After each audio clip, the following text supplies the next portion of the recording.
Oh, no. Okay. Hello. Um, my name is Ginger, and this is Unmasking Autism. We are here today with LilSammyWinchester and MaxNumbers. You can find them on Reddit, or we'll post their social medias later because I forgot to get that from you guys. Hey, ADD. Awesome. So, tonight we are discussing basically what it was like for those of us who uh, basically had a childhood completely undiagnosed from autism. We did not have the diagnosis, so we did not have the support system that comes with a diagnosis of autism. And we did not discover our diagnosis until adulthood. So that is where we are at. At this point, I would like to introduce everybody so you guys can unmute. Hi. Hey. So, real quick, we're just going to dive right into this, and we are going to talk about what masking is first, and subsequently what unmasking is. So masking is basically also known as camouflaging, and it is either hiding behavior that might be viewed as socially unacceptable, or artificially performing social behavior that's deemed to be more neurotypical by an autistic person. This can be things like looking people in the eye, even though we might not do that naturally. We would force ourselves to make eye contact.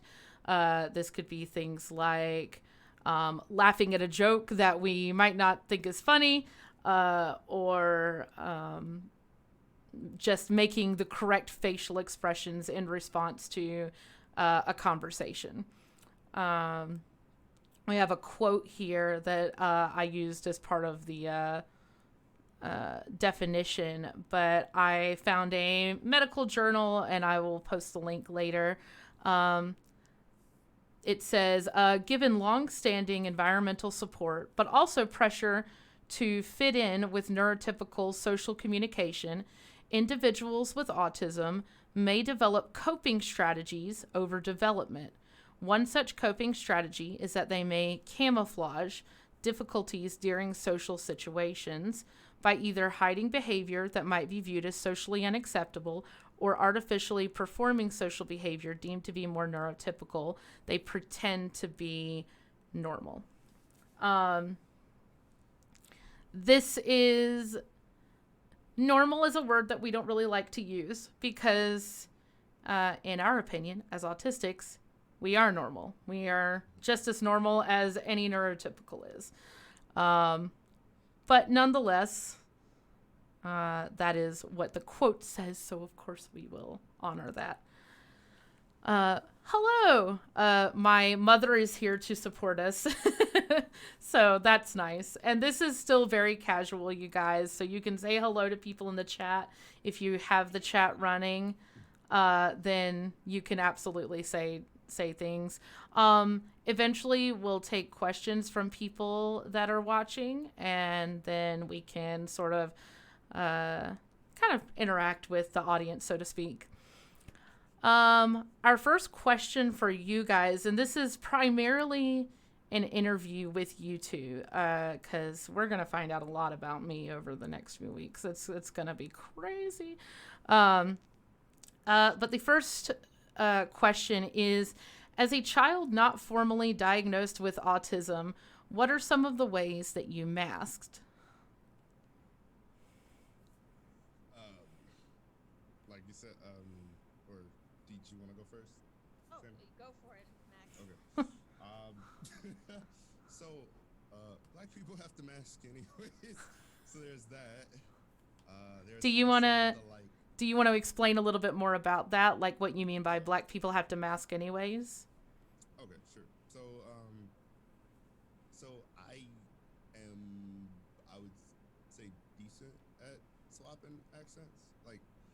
talk like I'm from Alabama. Like it's not that big a deal. I Yeah. can talk like I'm at work, and like I have to be able to do that because if I'm presenting, like I'm an engineer, and if I'm presenting like to directors about like a design I created, and I'm like, yeah, it's like this, and then you just go ahead and you put like if I use that vernacular, then they think I'm uneducated because that vernacular has the connotation of like poverty and Mm-hmm. not being educated. Like Mm-hmm. whether what I'm saying is factually correct or not, like I know that that's going to affect the perception of what I'm saying, and so the same like it's not just on the like white side or whatever, like the majority. I'm not gonna say white. I'm gonna say majority because it doesn't Mm-hmm. matter what group it is, whatever group is in the majority. Oh, you can't hear others? Weird. Huh? You might have to put our volumes. I can't remember without seeing it. I can tell you what you have to do. Sammy, can you no longer hear us? No, I can hear. Oh, who No, can't it's hear? the stream. If you go to Streamlabs and Oh you no. shift the dial for the input from Zoom or like for your system volume that we're coming in How's through. that? Okay. Thank you. That should be better. I had it turned down from the from the inauguration. Am Oh, I am I oh I am so sorry, you guys. it's okay. So yay volume. Yep, the chat's going like Hey, yay Giraffe is back. volume. Yeah, yeah, yeah. I had to turn down Trump, you guys. I'm sorry. You're okay. You're okay. Okay. Yeah, yeah, Okay. yeah. But Okay, that should be much better. Yep, that's what they're saying. Much better. All right. So, yes, you were talking about so basically. basically Yeah. as a Sorry. minority group, you have to make yourself seem like the most populous group because that nail that sticks out gets hammered down. It's just human psychology. Like it's unfortunate, but it's a fact. And so like you eventually realize, oh, if I do this, this works. Like if I like talk this way, then and like now I actually don't think about it. Like when I'm at home, I'm more like my accent swaps based on where I am without even me like like consciously doing it because I've been doing it for so long. So like as a child, as I mean I think it happens in all communities, but it's not It could be, encouraged as much in the yeah. black community to be like weird or It could be different. dangerous. Yes, absolutely. I'm from I know I'm light skinned, but I am Hispanic, and it can be dangerous just being the oddball one out. It's like- just, it's one of the realities. So, so the question is, what are some of the ways that you masked as a child? Like specifically, would you say that you stopped yourself from stimming? Did you particularly have to do any sort of behaviors that you could pinpoint? I made myself useful to other like people that were like sympathetic to me that had social skills that I didn't have, and I was smart. They, no offense, but typically weren't as able to like just like I could do my homework and their homework in the time that it took the rest of the class to do like the first couple problems. Right. And so I would just basically like find either the biggest or funniest person and be like, I will make myself useful to you. And you will socially, and like they always would socially protect me. That's they so like, smart. Like I didn't do it on purpose. It just like it happened and then it worked. And then I like kind of realized I was like, oh, they don't bother me when like I have like a protector or like a like a person that will intercede. I should have done that. I know, gosh. Listening to you makes me like I missed out a cheat in life. Right? It's not a cheat per se. It's a coping mechanism. Yeah. Yeah, absolutely. So what about you, Sammy? Yeah. Let me see. Sadly, I was not very good at masking with other children. But my masking became really obvious with other adults. I mean, with two adults. Like, for example, teachers were interviewing me for some scholarship or a special trip, They I was always on my best behavior with them because I Right. got stuff. Right. Yeah. So things like that, I definitely masked. So I was really good at interviews, and that carried on to even adulthood. I'm very Same. good at first meetings, interviews, but my peers, and it's true for coworkers now, but my peers as students, they notice all the quirky habits. I couldn't get away to the day-to-day uh, Yeah. showings, but it adults never questioned me, which had its perks. Yeah. I would say that my masking, I don't know. I think I masked well enough to survive teachers as well, but I definitely, whatever was going on, I was not fooling any kids in my area. Like, I was, Yeah, man, they saw right through me. They knew exactly whatever, they knew something was going on and they didn't like it. feel And that. yeah, 100%. Um, do you believe that your childhood was harder because of a lack of a diagnosis? Yeah. 100%. And in what ways do you think it was harder? Like Well, all the in, ways, all the in ways. Max, no, in Max's way, he trained himself to notice a pattern and survive. Right. If I had some kind of clue that I was the one causing all the rifts in my peer relationships, then I could have developed either with help with a counselor or a therapist. I could have developed some kind of system to make those relationships easier. Mm-hmm. But unfortunately, I didn't know, and I Mm-hmm. didn't know I was doing something that made other people uncomfortable. Like till this day, I can't stop myself from talking to myself when doing chores and stuff. Yeah. And I know it makes coworkers uncomfortable, and I try my best not to do it around them. And I can only imagine how much I talked to myself as a kid. Y- Uh, that. Oh man, I had so something that was a little bit different about me is that I did have what they called resource or like kind of a special ed uh like almost special ed where they would like pull you out of class for a few minutes every day because I was diagnosed with ADD, and they didn't really help me with much of anything. They more or less just like looked through my book bag for homework that I hadn't turned in. Um and like and or when I got into middle school it was like checking my locker, and you open up the locker and just like a wave of things falling out. That I definitely understand, like, if somebody could have told me how to make friends and how to relate to my peers, then that would have been super great. Yeah. My parents, I'm fairly certain they're like, if not, maybe not words. It's like, I don't want to like call people a thing that I'm not like sure they are. I know my dad is definitely like very, very, very, very similar to me. And my mom is like somewhat like they both are pretty atypical people Mm-hmm. to say the least. And they like kind of share their insights on survival, like without necessarily knowing that they were doing it. They tried to like be what their childhood wasn't for me, Mm-hmm. which I mean, like, help. It definitely helped.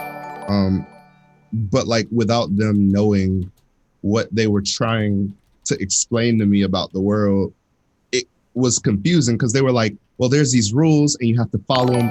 And I can't tell you why, but you just got to do this thing and life would be easier. And I'm like, what? My parents kind of tried to do that, but the thing is, I would ask the question why because I Mhm, wanted to know. Mm-hmm. And mhm. unfortunately, my parents acted they didn't do well with the why question. Yeah. Some people just get frustrated, and I think that's something that translates to the outside world too, not just families or friends. Yeah. It can get frustrating having to explain things that to them is natural, but to Mm-hmm. us it needs more explanation.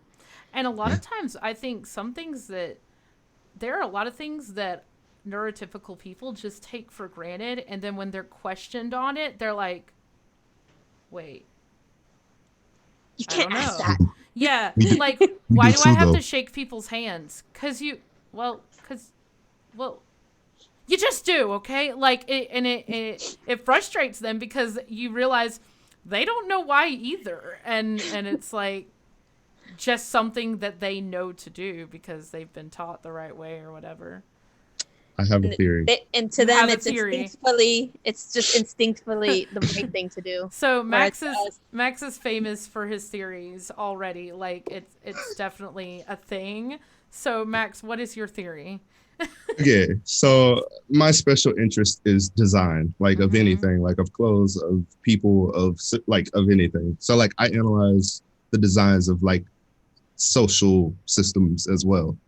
And like a lot of that stuff actually does make sense. Like a lot of it has intent and a lot of it is pretty well reasoned, but it's one of those things where like how I noticed that it's a thing that's done across a lot of industries. It's not a thing. The thing I'm referring to is copying the design without understanding what it was intended to accomplish. You just copied it because it worked and it's been working. So like that is no, like I think there's just two, like not just two, but like there's neurotypes and Mhm. like they're just more adjusted for physical life, whereas we're adjusted for internal life. Yeah. Like my experience with like really like delving into like psychoanalyzing neurotypicals, because I just kind of do that. Is that the same? Oh, sorry, like No, just go the ahead. same things that like are really hard for us are really easy for them. Mhm. And the things that are easy for us are hard for them. And so it's actually a symbiotic pairing if you can find a neurotypical who kind of like is willing to understand you and they can just like break it down and you can break things down for them. Mhm. I think it's Oh, go ahead. Sorry. Go sorry. ahead. No, It's go just ahead. it kind of reminded me of what we talked about earlier when we were like, it's like autism is like being an anime protagonist. They're so specialized in their one thing. Yeah. They struggle with everything else. So It's like that's why the anime protagonist has such a hard time like getting the girl or making friends, or like the protagonist is never popular. And that's because like they have one thing, they have one gig, and it's what they're good at, and they're gonna continue being good at it, and then everything else is just like all their brain power just went straight into there. Exactly. Mm-hmm. Glass cannon. Glass cannon. Wizards. Glass We're all cannon. wizards. We're wizards. Take 2d4 psychic damage, just like. But yeah, like Hi, genuinely, Rolling like Soul. if you, for anybody that's watched the anime Dr. Stone, it's actually a really great example I of it wanna see because that. when he goes It's so through good. for in time, he like the like really fucking smart guy, like I would guess 170, 180 IQ, recognizes the value of Language. the person. Oh, sorry. No, you're sorry. okay. You're Oh, okay. You're okay. I forgot. No, I got you're excited. fine. You're fine. You're fine. We keep each other in check. I appreciate it. But the really smart guy recognizes the value of the guy who is not smart. And then the guy who is not smart recognizes that this guy can do things that I can't. And it's not a like, who's better? You're bad. I'm bad. It's like, let's get this Teamwork. done. Who is best suited to this task? That's who will do it. The thing is, there was no judgment between them. Mhm. Right. They're best friends, and I think that made a huge difference because there was that trust relationship, so they Yes. know each other's shortcomings. And unfortunately, we struggle with the building relationships part. If you guys keep following, I'm not going to be able to keep up with this whole like. Thank you for following. Thank you for following. Thank you for following. Thank you for following. So I don't know if you want unsolicited advice, so I'm going to ask before offering it. So I don't know if you like about the follows. Oh, about the follows? I was Yeah, like, yeah, about there could be extreme so many experience. things you give me unsolicited Oh advice yeah. about. Sorry. Just about Yes, go I'm ahead. pointing that way, but it's actually that one. Yeah.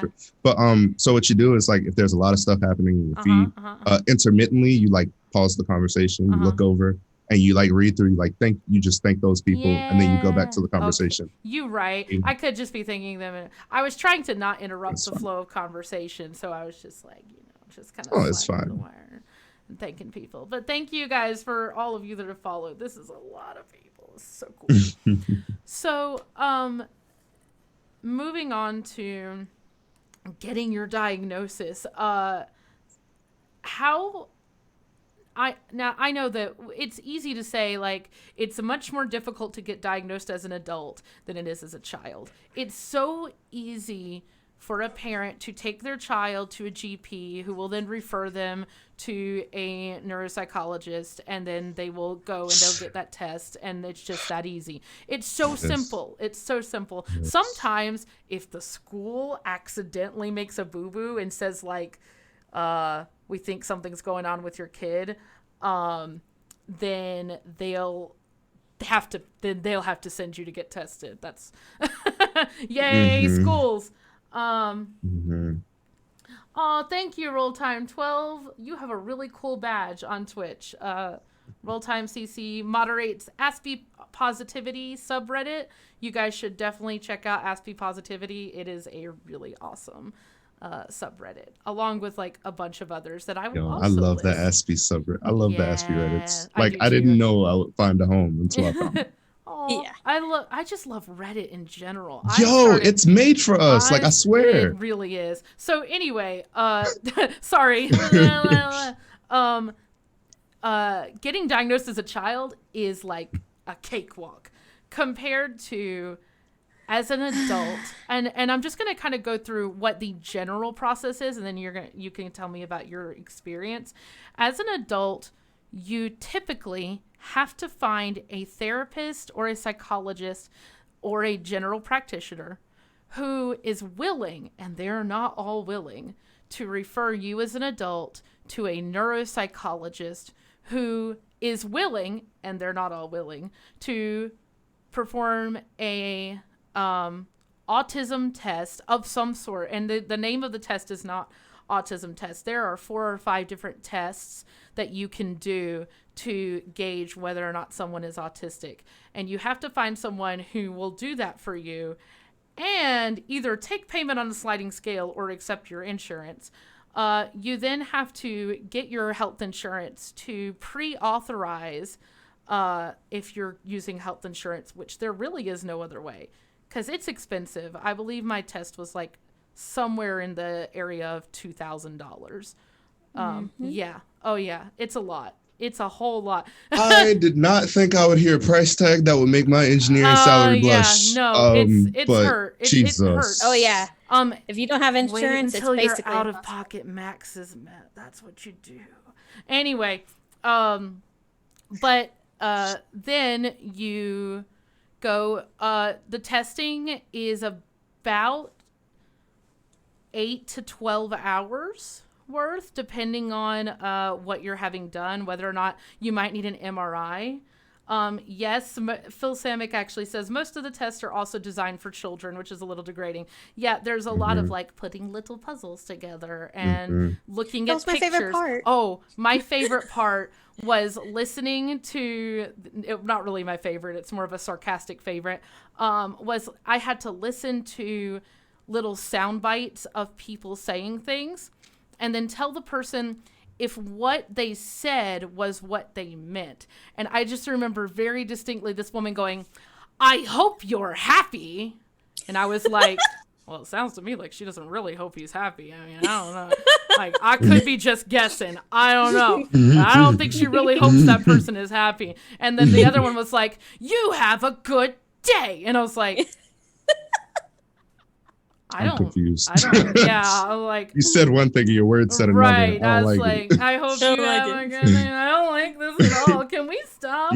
So with that in mind, you go through all of this, and then about 2 to 3 months later, they will call you and say, yes, you're autistic, or no, you're not. If they say no, you're not, that doesn't mean you're not autistic. That's the best part. You can fake pass the test because by the time you're an adult, you've learned to mask so well that you might mask your way through the test. Or, Mm-hmm. you just never learned to mask very well. Hey, and that's okay too. I definitely masked my way through the test, and what ended up cluing her in was that my processing speed came through as average, while everything else was really high percentile. And so average, instead of average other stuff and low processing speed, it was kind of like that same thing, if that makes sense. I don't know. No, It's a yes. little The weird. difference Yeah. was great enough. Right. The difference between the two was great enough that it mattered. Continue. Sorry. Go Can ahead, I- Max. So Okay. tell us about your guys' experience, because that's important. So I actually have not been diagnosed, Right. and that is because of, well, one, I like it. It is a privilege. I'm privileged Mm-hmm. enough to like not need to like get diagnosed to like live my life. Like, Mhm. you know what I mean? Yeah. Like for some people, like like it's not like like this fucking, like hearing this makes me sad because like, sorry, I almost said that. I did say that. Yeah, But it's like, okay. anyways, like it really sucks because like I know that some people literally need this to like continue surviving. Mm-hmm. And I'm lucky enough not to Mm-hmm. because of like being forced to, because I was raised in the hood. Like, you either learn or like somebody like, You sink or swim. I mean, kinda it might deal. like, yeah, like Yeah. sink or, very much sink or swim.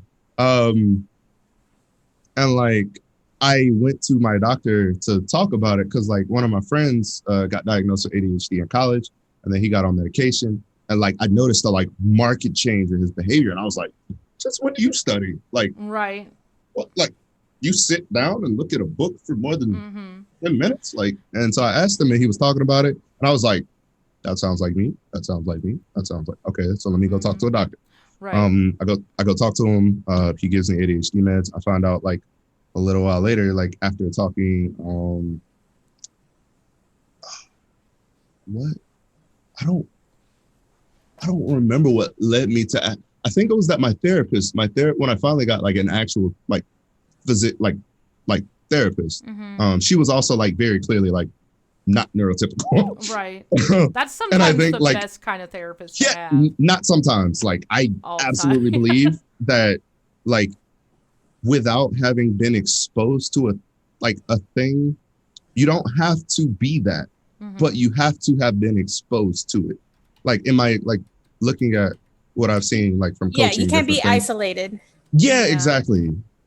And to think that like as an isolated person that you would understand a thing you've only heard described in textbooks that are biased, by the way, Oh, for complete sure. like very biased. They are biased for young white boys. Like, Yeah.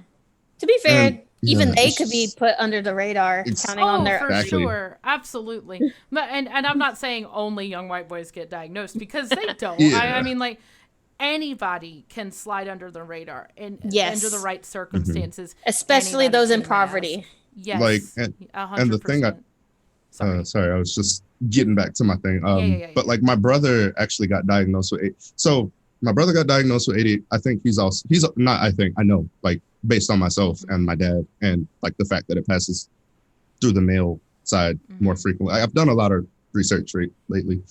But my brother got diagnosed with ADHD when we were younger. They put him on medication and he started like literally hallucinating. He was having suicidal thoughts at 7 because they put him on the wrong medication. And he was like, he literally would cry when it was time to take his medication. And my stepmom was like, no, like, no, we're not doing that anymore. Like, no, like, Mine made my first ADD medicine made my heart race, like made me have like really, really fast heartbeat to the point where like I wasn't really all there. I was kind of dissociating, and that's a very similar thing. Yeah. No, yes. We already have a very sensitive brain chemistry because we're different. And to mess with that with the wrong medications can cause our brain chemistry to dip even more out of sync, which is very dangerous. Why medicine is not inherently bad, and that's something that's very important, because like right now I am on medication. The problem is, and this kind of goes for pretty much all diagnoses in general, medicine is a trial and error process. Yes. It's when you are doing it with young kids, you have to stay on top of their side effects. You have to stay on top of their and reactions. Doctors don't know that much more than a Google search. That's true. But the doctors can diagnose the medication, can prescribe medication. So that's the difference between doctors and Google. And also, you can be almost always assured that the doctor has a degree. Yes. So that's, I think, actually, like, I have a controversial opinion about that. I think that hold off on that. Oh, sorry. Go ahead. No, you're good. You're good. That's fine. Yeah, we could hit a lot of rabbit holes. I think we're gonna hit a lot of rabbit holes. Absolutely. And what I would highly encourage you two to do, as well as people in the chat, if you see a rabbit hole that you would like to go down, please write it down and send it to me, and we will make it a topic, and we'll spend 2 hours rabbit holing down that area. Like, I 100% want to hit as many topics, controversial or not. We'll make sure to put like controversial in the title. Hey, that might bring in more viewers. Anyway, probably. But people like controversy. Right. It's interesting. So, couple other questions about being diagnosed and not being diagnosed. So I did make these questions specifically about whether or not you're diagnosed. And I think sometimes words do not come out of my mouth the way they happen in my brain. Anyway, I think it's also very important to let people know that a self-diagnosis, and what I mean by a self-diagnosis is you've talked to a doctor and a therapist, and they all are in agreement that you have this thing. You just haven't gone to the official person and done the test part. So a self-diagnosis is still a clear enough diagnosis for our social community. This whole gatekeeping about, like, if you don't have a diagnosis, you're not autistic. We don't stand that here. We However, 100%. Disclaimer: don't ask others as your gauge, because we're all kind of biased. Right. But go to some kind of professional, and there's many counselors and therapists who actually will do it for free in the community, and which is a lot more accessible than actual testing. One thing I was actually told by somebody told me, they were like, you don't need to go to a neuropsychologist, because what he said was, if you want what he called this was a neuropsychologist who told me this, if you want a differential diagnosis, which just means, like, if you want to know one way or the other, go to your general practitioner and they can take you through the DSM-5 checklist and basically tell you, yes, you have this, or no, you don't. Unfortunately, if you need more support, then that's when you need to go get the big one, the big diagnosis. Yes. So with that in mind, that self-diagnosis is a diagnosis. Do you feel less pressure to mask now that you have a diagnosis? Absolutely. Yeah. Do you want to elaborate? So like now it's like, so like my whole life, I literally knew that something about me was not like what I was seeing in other people. I was like, they were like, yeah, describe a feeling, describe this. And I'm like, I have no fucking clue. I'm sorry. I have no clue what you're talking about. Sorry. No, we're feeling it. I'm working on it. We're good. I have no clue what you're talking about. I would love to understand it if you have the patience to explain it, but I don't know at all what you're talking about. Sammy, you look like you have something to add to that. No, it's just that. What he said is exactly the feeling. Like, if you have the patience to explain, I'll get there. Because like I need it, like the bits and pieces of it broken down. Like, because to me, there's no assumptions. Like, there's too much information. I see all the information, and I can't just look at the face value of it and be like, okay, so that's that. Because no, like, I see that this is different. I see that that's different. I see that this dynamic changed. I'm like, okay, so if their eyebrows lift up slightly and they say those words, does that still mean the same thing? Right. Because it doesn't, actually. Right. It doesn't. The sarcasm breaks the rule. Oh, man. So, you know how specifically in Reddit, Oh yeah, Oh, Twitchy slash Girl S? 87. Yes! Yes, slash S. I love was it. like, by the way, this is the ASL for S. I just want people to go like S. S with the thumb on the Sarcasm. outside. Yeah, No, yes. it's like S. I just want sarcasm. I don't actually know what the ASL sign for sarcasm is, but if we could use Okay. that too, that'd be super Me and my great. wife do this for atonal. And Atonal, this for yeah. literally. Yeah. Oh my gosh, that's perfect. So That's funny. this might be a little bit of a rabbit hole, but in LARP, we have hand signals for stuff that we're doing. This means out of character. And a lot of times I'll use that with my therapist as sort of like because a lot of times I'm masking and I go, okay, out of character, I just got to say. Like, it's basically like, I'm going to stop masking for a minute and I'm just going to throw down and tell you what I feel, which is what I'm supposed to do all the time in therapy. That's what I was going to say. That's the point. Yeah, it is the point of therapy. I'm learning. I've only been in it for like 4 years. It's fine. Twitchy Girl 87 also says licensed counselors can provide differential diagnosis in most states since they're also using the DSM, and that is true. If you had, like Max said, you went to a therapist, they were able to provide you a differential diagnosis and say, yeah, probably. Yeah, exactly. Just like, I can't give you the thing for it, but like, yeah, you probably are. Yeah. And unfortunately, they have to use the word probably because they're not like licensed to do the whatever. Yes.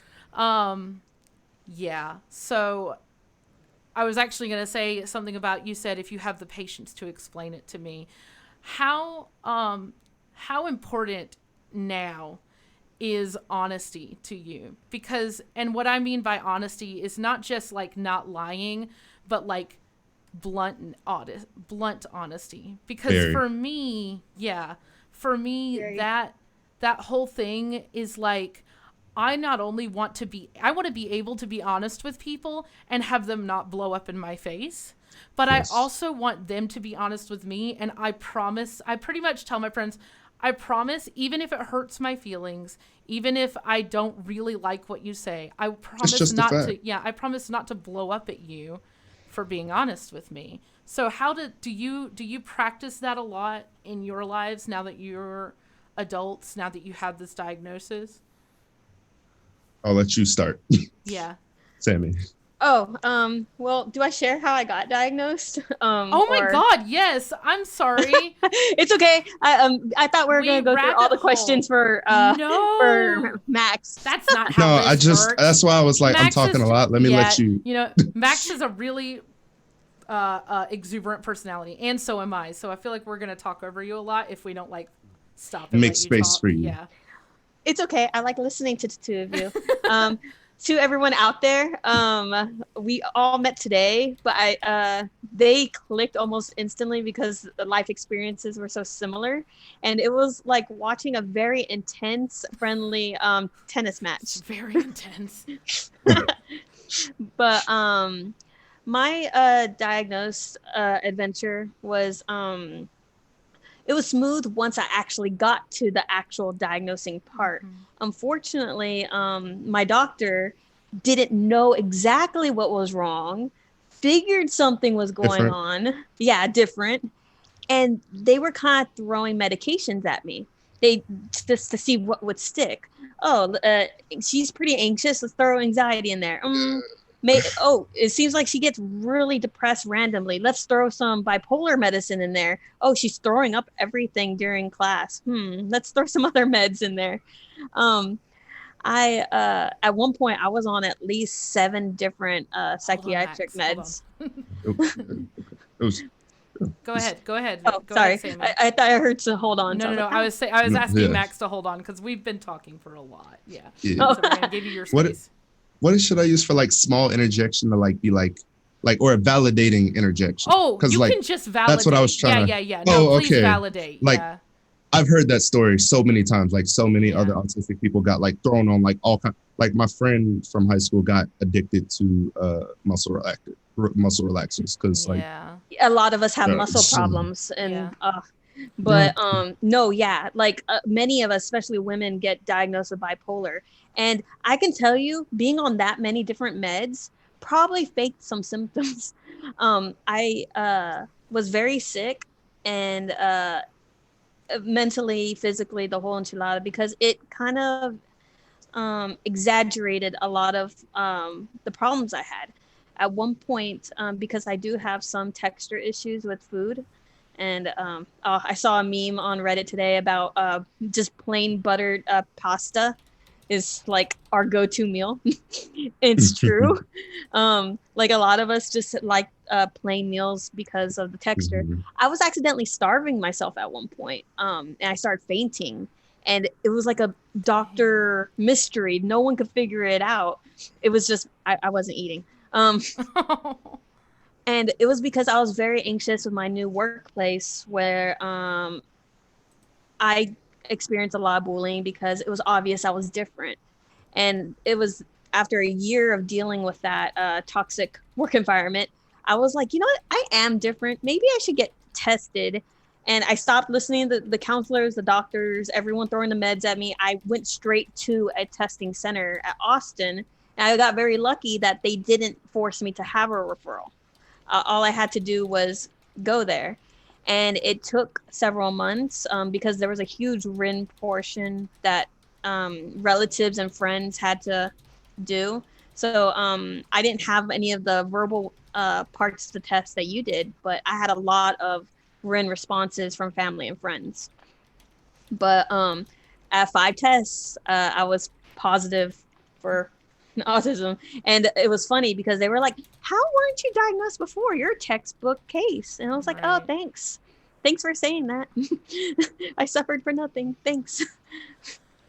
But and masking after I had the diagnosis, once I realized, oh, that's why I have an easier time with interviews because I'm trying my best. I should try to do things like not talk to myself when I'm doing chores around coworkers. Like, so like definitely knowing does make life easier, or to me it did, because I finally understood what was bothering some people. Because before I was totally confused, but once I knew, I was like, oh, it's I'm doing my little quirky things.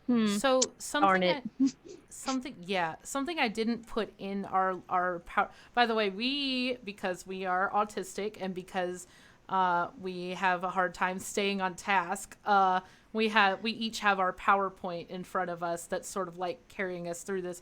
Something I meant to put on the PowerPoint that I did not was because this is a rabbit hole in and of itself.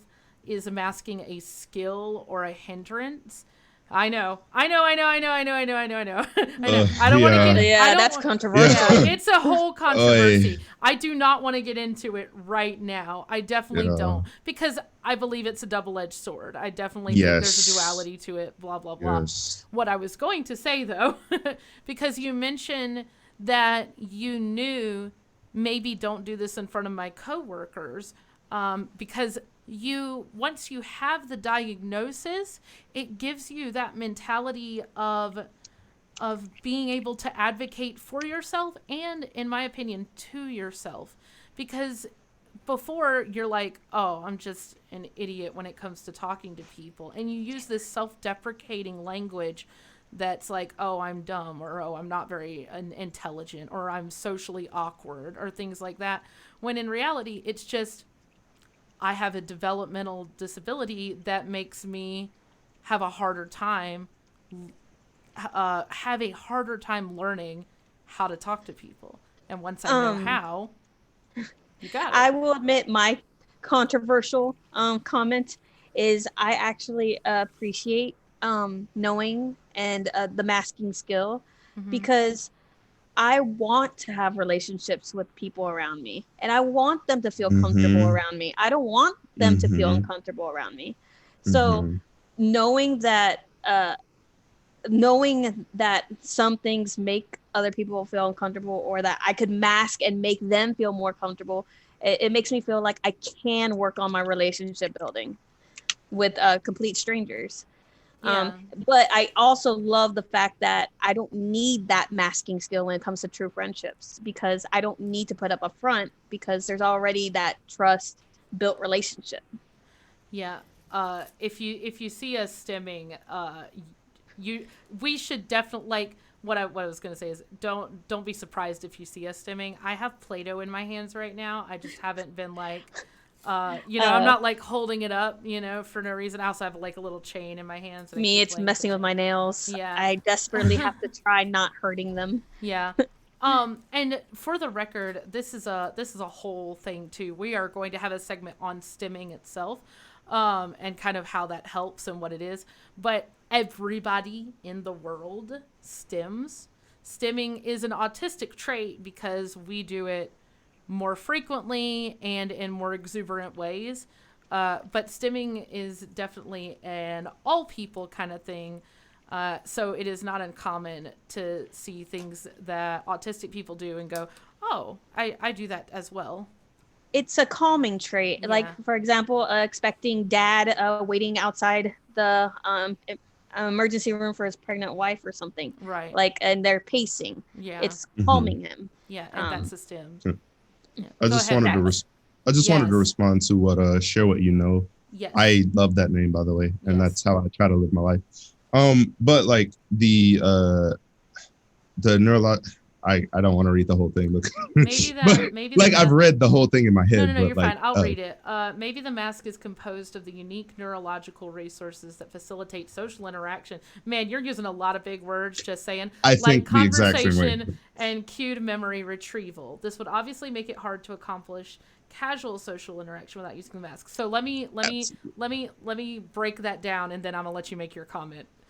So basically, share what you know is saying that the mask, that our masking is composed or made up of the different things that basically our way of socializing, I think this is what he's saying, our way of socializing is things, so things like we're using our memory to basically make our socializing work. So we're remembering a time when someone got angry and we responded incorrectly, so now we have to respond this way. And this would also make it really hard for us to do things like small talk, because we don't really have a good functional memory for small talk. I think that's where he's going with that. But go ahead, Max. So basically I have observed words. I just got caught in a confluence of thoughts. Yeah. So the masking, I think, is an important thing. And I think the point that you made about interviews, it's interesting that you say that, because a lot of people that I've met that are Aspies do what, the ones that work, the ones that live in the corporate world or try to mesh into that, they tend to do well at interviews, because it's one of the few parts of a social interaction that you get to practice over and over and over and over. And there's resources to practice it, and there's things that you can look up about it. There's a lot of information available before you're actually plunged into this social interaction. And so it's one of the only parts of life where socially where we actually have what we need to be able to do it, which is I got to look it up, see what you expect, analyze it, and then go in figure doing out what you expect. Yeah. Yeah. And now once I figured that out, I just basically figured out interviews, and then I wasn't anxious about them anymore. But something that you mentioned, Sammy, you mentioned this on an earlier conversation, so I hope it's okay if I quote you on this. Go for it. That you get through the interview and you're fine, but then you have to go to work for 8 hours and you're not fine anymore. And then you start to all of that masking just kind of unravels because you have it. I haven't met a lot of autistic people who can successfully mask for 8 hours.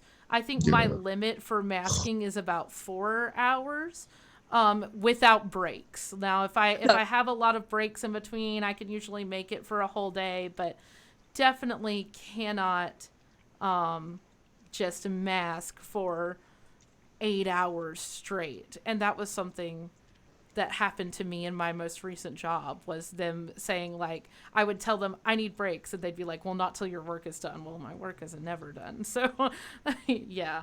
Public citizen, we did talk about what masking is. Masking is no, you're fine. And you can go back and watch later, and we kind of explain it, but essentially, without like getting too into it, it's basically an autistic person or a neurodivergent person going out of their way to seem more neurotypical. And then Twitchy Girl said, there's a myth that autistic people do not want relationships. Oh, there's a myth that autistic people do not want relationships or can't have them because of no empathy, when in reality that is not true.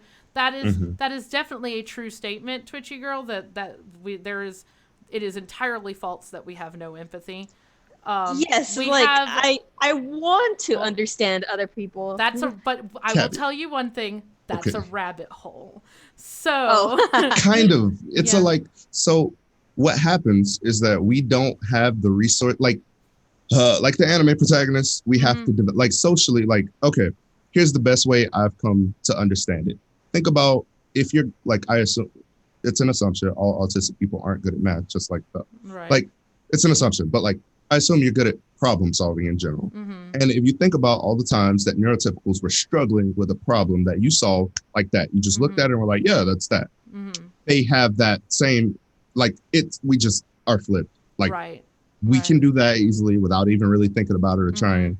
They can do social stuff easily without even thinking about it or trying. Yeah, it doesn't mean that, and this is important, it's not that we don't have empathy, it's that we have trouble showing empathy. And that's a completely different skill. Having and showing, completely different. It's because we're missing the software to show our hard drive. We're missing. Oh my God! Wait, no, you're close. Yeah, we're missing the monitor for our CPU. Yeah. That's not. I know, like, Max. You know the answer, Max is gonna overanalyze that. I know. Not. It's like I am in tech, and so like for people that are here that are in tech, that's gonna be a mislead. Like no, like sorry, I know. Like sorry. No, it's fine. it's like my like. We're like, listen. All I know about my computer is that it works. That's it. If anything happens to this thing, I don't know. It made a boom sound, and now it doesn't do anything anymore. Like, it's gone. Like, I don't know. My computer started. Now I can kind of name the parts inside of it because I had to learn. But like, I still don't know what to do. So we do not have time to get into that. God said it. Having emotions versus expressing. That's the word I was looking for earlier. Yeah, it's just it's because body language is how humans communicate. Like 70%, like a ridiculous percentage of our a ridiculous percent is how we communicate is body language, and unfortunately we struggle with that part a lot. And so sorry, I'm just on that, like the best metaphor that I've come up with, because like I've problems like OCD, like internally faced OCD about problem solving. I've had to try to explain this to like different people. The best metaphor that I found is if a cat brings a dog a fish, or this is not like kind of a bad metaphor now that I have cats and dogs in the same house. That's I'm valid. realizing. But like the understanding that we have of cats and dogs as kids, like cats like fish, dog like bone, like that simplistic understanding. Right. So if the cat brings the dog the bone, the cat is like, I did you a favor. Here you go. And the dog is like, why the fuck why did you bring me a fish? I can't do anything with fish. And then if the dog is like, okay, here, cat, here's a bone. The cat is like, I can't do anything with that. It's bigger than me. Like, what am I supposed to do with this? And that's neurotypicals and autistic people. It's not that we're not trying to communicate. It's not that we don't care about each other or like are incapable of interfacing with each other. It's literally that every single individual human being, or not even human being, every single individual living creature speaks a different language. And we have to learn to speak other languages, like even within English. Like like we speak different than British people speak. Southerners speak different than New Yorkers speak. Black people in Alabama speak different from white people in Alabama. Like it's like it goes On down and at every on. strata On of the system. And it's not like the perspective of like, why can't you do this is not a one-sided thing. Like we have that about them as much as they have that about us. They just happen to be like the ones with all the resources because they can deal with life better. So, yeah, that's exactly. actually true. So, It's very similar to learning your partner's exactly. love language. Matt can see a cat. Oh yes, Yeah, your kitty. sorry. No, I have why are 2 you cats. sorry? Don't be sorry. I keep getting after them because it's like it's not professional. I have a plain background. Cats are super professional. Yeah, we are entirely unprofessional here.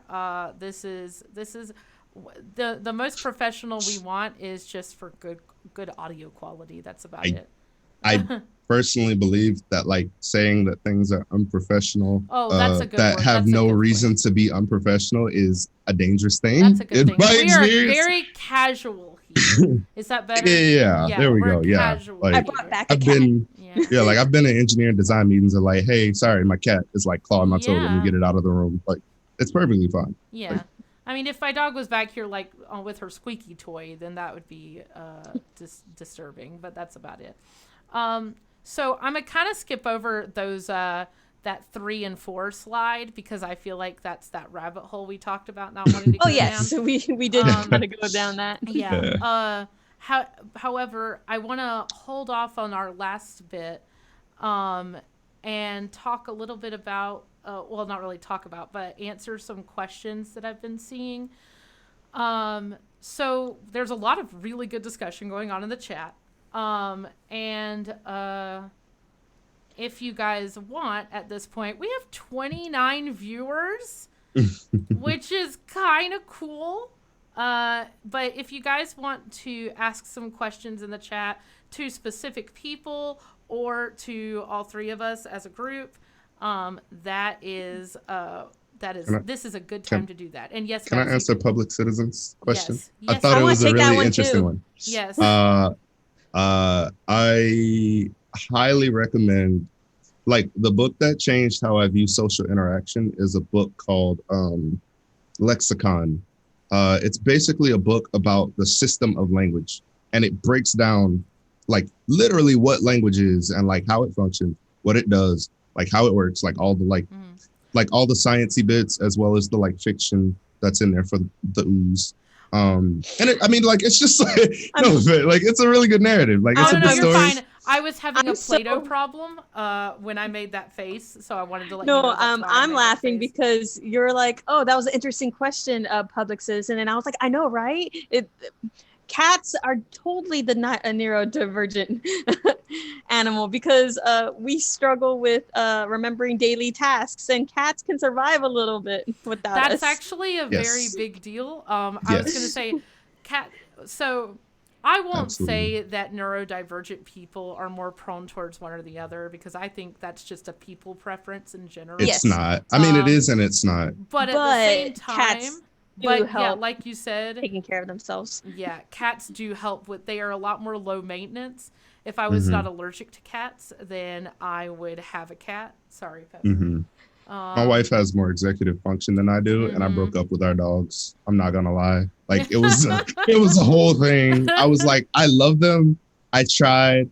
I'm not built for this. But I I'm will sorry. say, my dog is technically supposed to be a therapy dog, but I think she needs more therapy than she provides.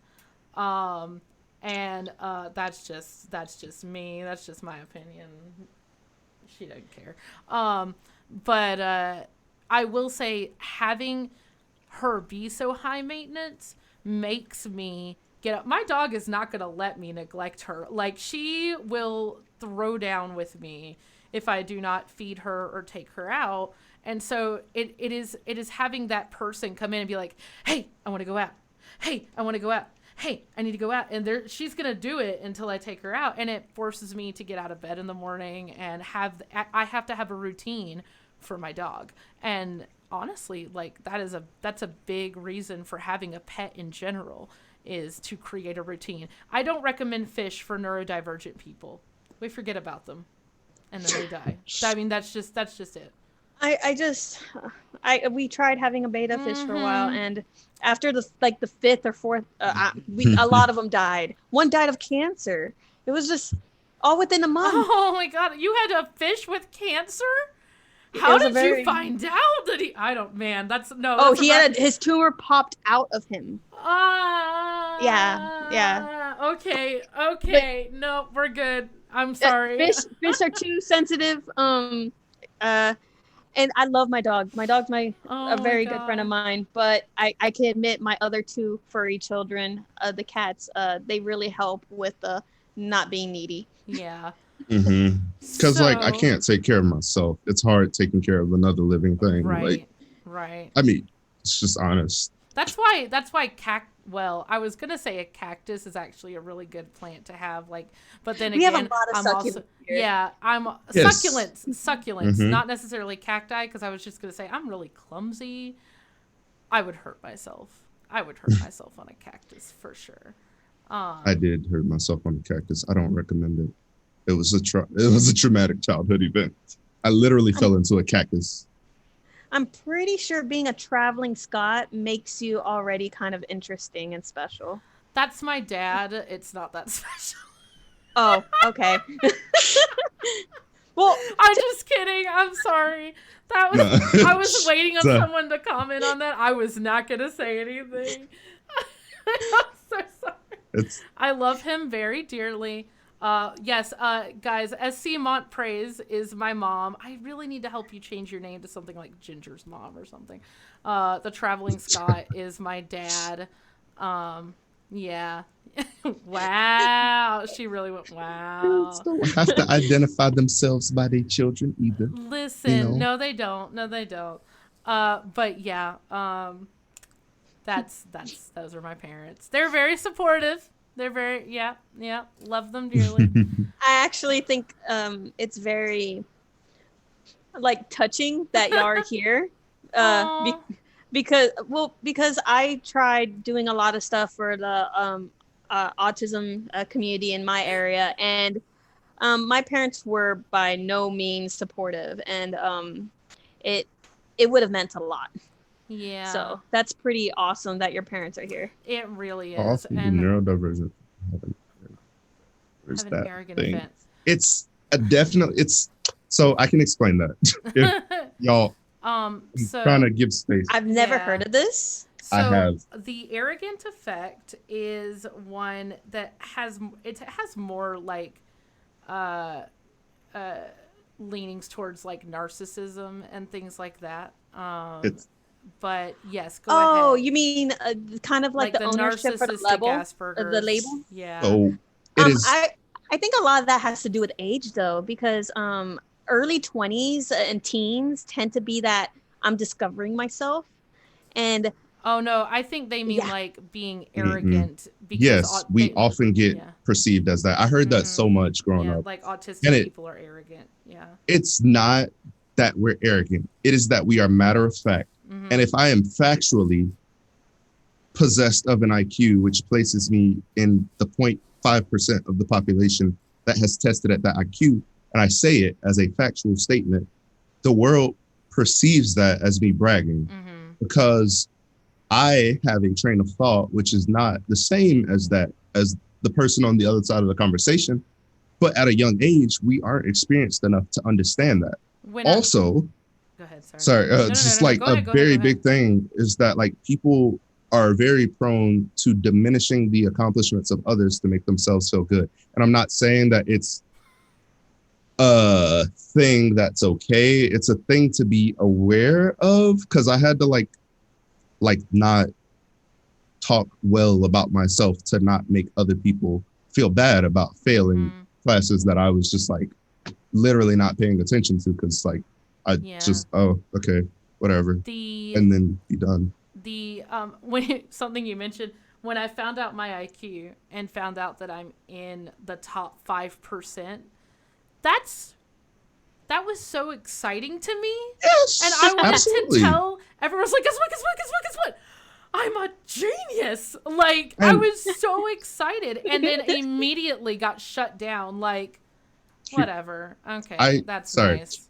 Here's the Unfortunately, concept. sorry, it's just unfortunately for me, because of my speech and communication issues, I could never ever sound what my IQ is, and that hurts. Aww. Yes, I have a Yeah. list of accomplishments, like my so resume. frustrating. But it will never ever It won't sound ever that way. matter. Yo, Yeah. I literally had people And tell that- me multiple. Oh, sorry. They're like, "You're one of those stupid smart people, huh?" Literally, like this is a thing people said to me repeatedly over the course of my childhood. Like, Yes. this is one of those stupid smart people, huh? You so smart, you stupid. Like, Yep. but it's like, I mean, like, yes, but also like I don't like you for saying that. Right. Like, Like you're not wrong, because- but like yeah. Yeah. But like the same way, like if you think about it, it's the like not appreciating yourself for what you have been given and looking outside. So like we do that too. We look out at the neurotypicals and we see them like getting along with each other and like relatively effortlessly interacting with each other. And we're like, why can't I do that? Why is it so hard? Like, what is wrong with me? And they go to testing this thing about life that they know is hanging over their head because their parents keep telling them, you need to make good grades, or you're nothing. And they're measuring their value off of that thing that their parent is measuring their value off of. And they see you succeeding at that thing that they can't do. And that makes them feel bad. So And instead I'm of sorry, being dear high upset school with them, classmates. I want to go back and apologize to my high school classmates so bad, but I ask them, also can you don't. help them? Right. Ask them, could you try to show, and don't try to skip steps. Teach them that math the same way you wish someone taught you how to socially Yeah. interact. So Like, sorry, go ahead. Yeah. yeah, that's it. Share it, I had to look this up. I am not that great at just like knowing this stuff, but apparently autism comes from the Greek word autos, which means self, and it describes conditions in which a person is removed from social interaction. So in other words, they become an isolated self, which now that I know that makes me feel kind of like, okay, yeah, you're not wrong. It's another like, one of thanks. those, like, you're not wrong, but, and it was coined by Eugen Buehler, a Swiss psychiatrist, was the first person to use the term. Wow, like it makes sense, but like, But also, like, oh, man. Can't be casually self-appreciative. Oh, man. But Yeah. like, it's like it's not, so like, it sucks, but like the best thing that I've ever heard is like my dad kept telling me, son, like, I know you don't get it. I know you don't like it, but play the game. Like, my mom just said play that the all game. the time. Oh Like, my god. that's what my Game dad period. would say. Oh So my Game mine period. was about makeup, and I don't Gotta think play he the could game. understand. gotta play it. Couldn't because Gotta play the game. to me it's a sensory issue. I just can't do the makeup, Dad. Sorry out there. But yeah, he would always tell me, play the game. Girls have to wear makeup to look professional. See, here's the thing about Yes. that public citizen. Yeah.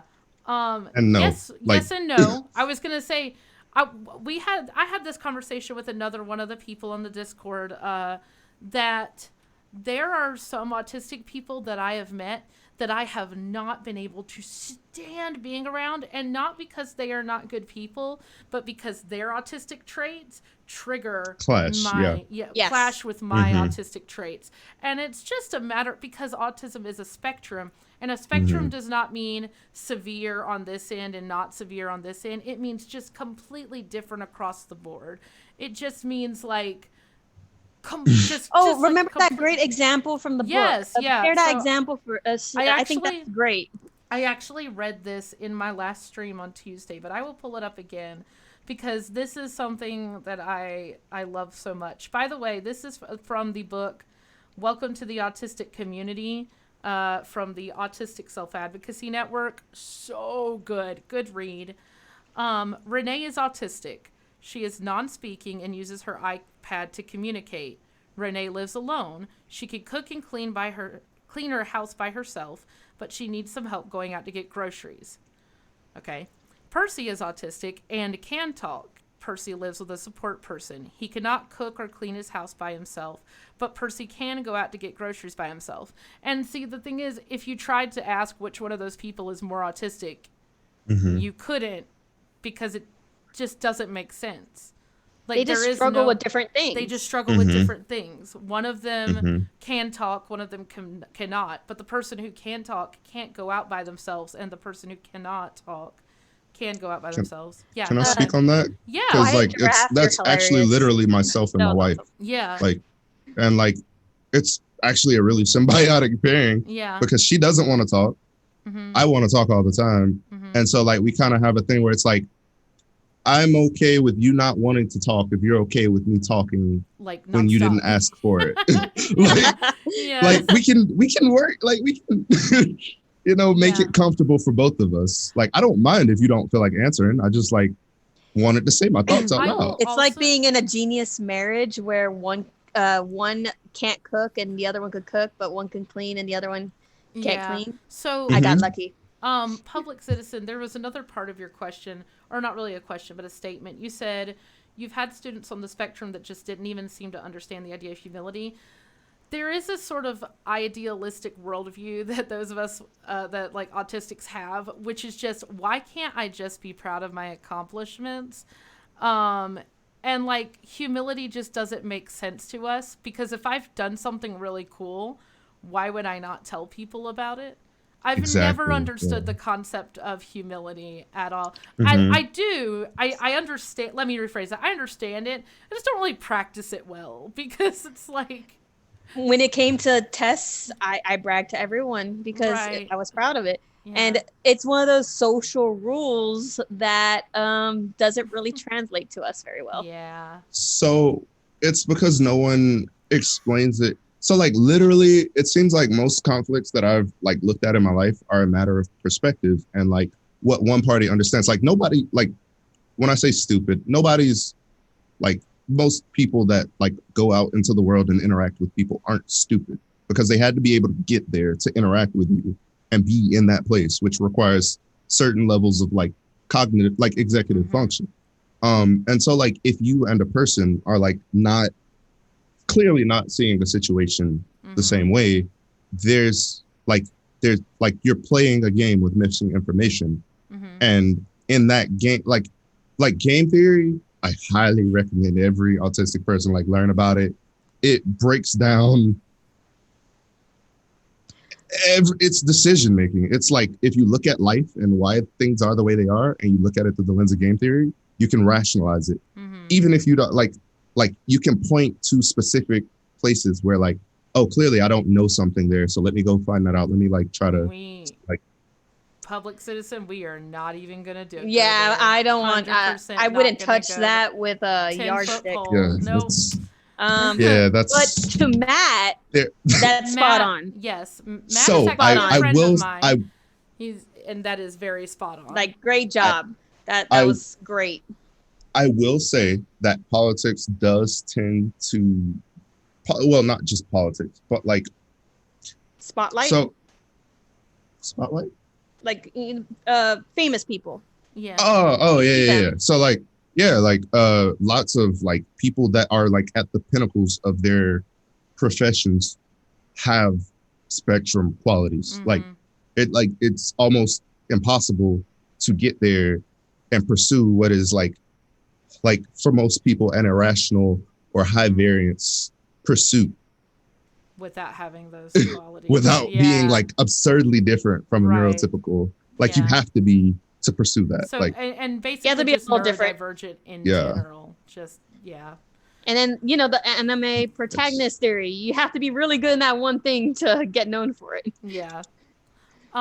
So now, talking a little bit about unmasking. So the process or the idea of unmasking, basically has more to do with people who have basically spent their entire lives masking and are now trying to sort of shed that mask for probably the first time in their lives. So we're going to talk a little bit about like what ways you unmask, or like it is possible to get sort of what I would call stuck in your mask. Yes. And you feel like you've got to have it on like all the time, like at the grocery Mm-hmm. store and out in the park and just Which on the is sidewalk. very much to your detriment. Yes. It's so And, psychologically bad for you. Right. Well, actually, Ginger, you said something earlier that really like hit a chord with me. You said that it did a false expectation for yourself. Right. Mhm. And I feel that because I can keep that mask on and be perfect during an interview. Why can't I keep that up Because all you're the not time in supposed public? to. Mhm. And Yeah. that's the thing, is like you were never designed to have this like pretend abilities, like to you were never designed to pretend to be like everybody else. You were designed to be I don't yourself. know about that one. Well, I don't know that we can say that. Like assert it. You were never right. You're not supposed to, in general, in my opinion. Hell, let's put it that way. In my opinion, you should be allowed, as long as you're not hurting anyone else, to be yourself. Does that make sense? Yes, and that's where to me it gets complicated, because some things it totally, you aren't hurting someone. Like for example, stimming, totally harmless. Whereas other things, you can be accidentally hurting someone's feelings, but at the same time, at what point do you want people to learn a skill that's impossible for them to learn when you have more skills than that person? You could learn to adapt to it. And I think that's the biggest problem in our communities, because we want people, especially neurotypicals, to understand that it is impossible for us. And if you could find it in your heart to adapt to us, we would appreciate it. They have it in their heart. They absolutely do. And they do. It's not that sometimes they do. And I know so Max, I wanted to touch on that. Because I know you told me that like that pretty much everybody is willing to accommodate you if you present yourself as needing accommodation. No, not that. Okay. Not the way you just said it. Okay. So when you say I need an accommodation, you're saying I need you to do me a favor. Like you're saying that you're asking for a resource from a person, right? Like it's like the shape that you deliver the thing to the person in changes the thing. Like it's it's hard to explain because it doesn't make sense to me. It's just like, I mean, it makes sense, but like it's so like I guess weird and nuanced in my head. What Sammy and I are trying to say is that I know you're saying like that people do have it in their hearts, and I believe that they have it in their hearts, but I think there's a lot of mean-headed people out there who would like to shut us down. And I would like to give an example. We talked about this earlier before the stream. I had coworkers who didn't understand that although from my perspective, I was being attentive because I took their ideas that they would present to me and I would use them in my classroom. And I would also make sure to verbally express gratitude anytime that they did something for me, my assistants. However, in their eyes, they felt like I did not listen to them and I was not thankful enough. And they admitted, although I technically listened and technically thanked them, they didn't feel it because of my body language. Thank you, Nathan Price. And I remember we talked about it, we discussed it, and I tried to communicate to them. I physically, it's beyond my capabilities to do what you're asking me. And they still, at the very end of the conversation where I thought they understood, they said, we're going to try to be kinder to one another.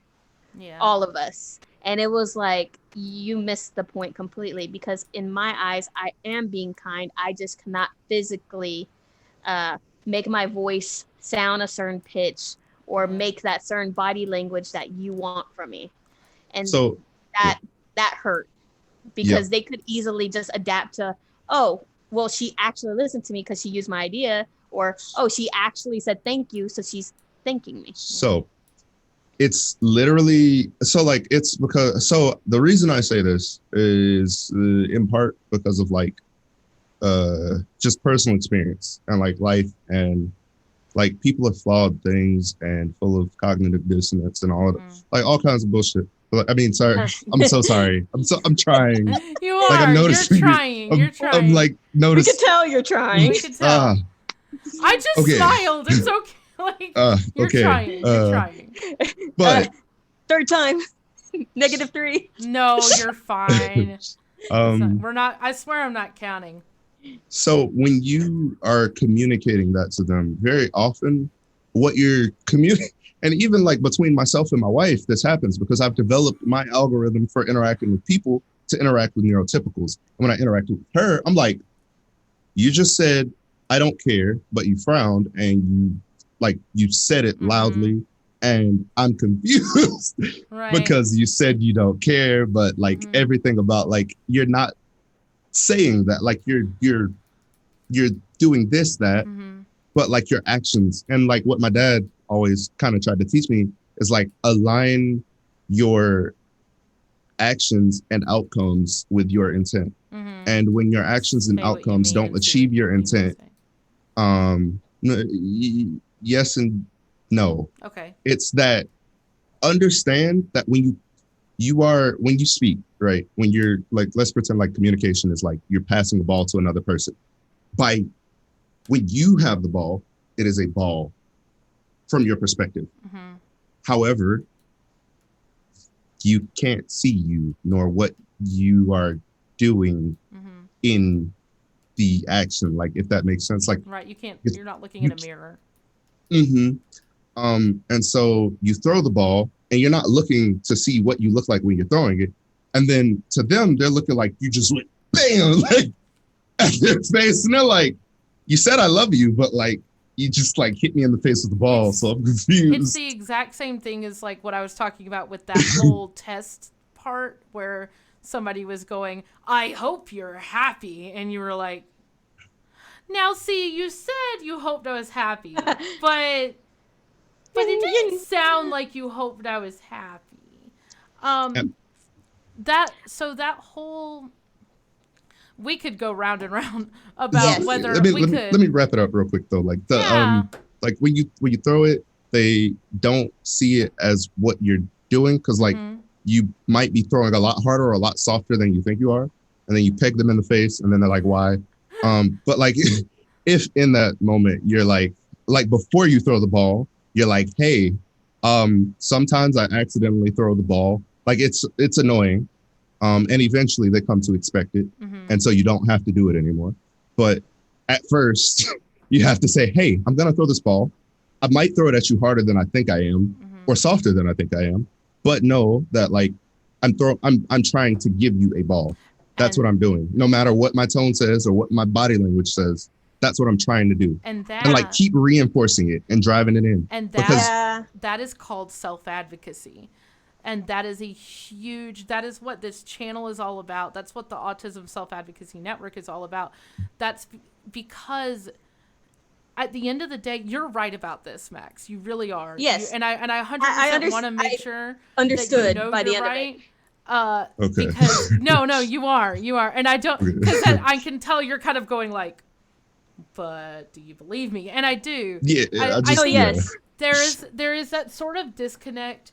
It's kind of like saying there are principles and there are definitely bad experiences. Everybody has these really bad experiences that shape the way they see neurotypical people. And there's really nothing we can do to change those bad experiences.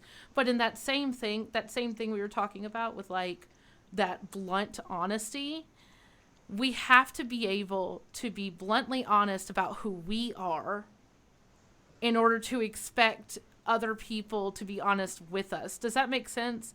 Like, yes. I want people to be honest with me about when I have hurt their feelings, or when I have said something that was meant to sound one way, but because we have that same issue, because we think we're saying something that's factual, but it came out really mean to someone else. And so, because if a neurotypical says it, they do mean it as mean, right? And they think you're neurotypical, right? And so they think differently than we do, and that's important to realize. So, well, to be fair, even a neurotypical can accidentally say something they didn't mean to be mean. Oh, for sure. They're usually more aware of it, though. Right. Like they're not like they have an easier time than us, definitely, but. I guess what I was trying to say is because you are right. Once you completed your example or metaphor thing, I totally understood, and you're right. My point was, I guess what I was trying to say is when you do share that, it's like when you share with the other person, I'm gonna have trouble with this ball.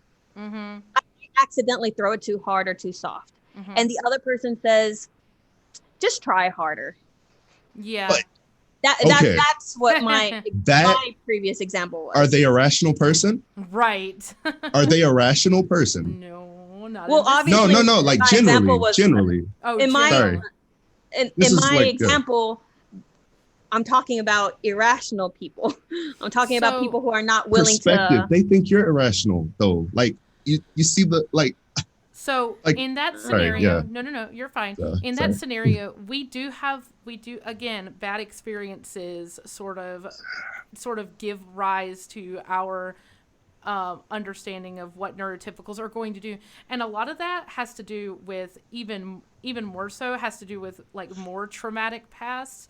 If you go way back, now we do not have time. Hold on. So if we do not have time to like really get into it, but and I'm not gonna bring up our trauma. Not gonna talk about anything. No. I guess I just want to apologize that I guess I'm not trying to say irrational as then they're a irrational person. No. I mean it's irrational because they don't understand, lack of training. They don't understand the concept of the existence.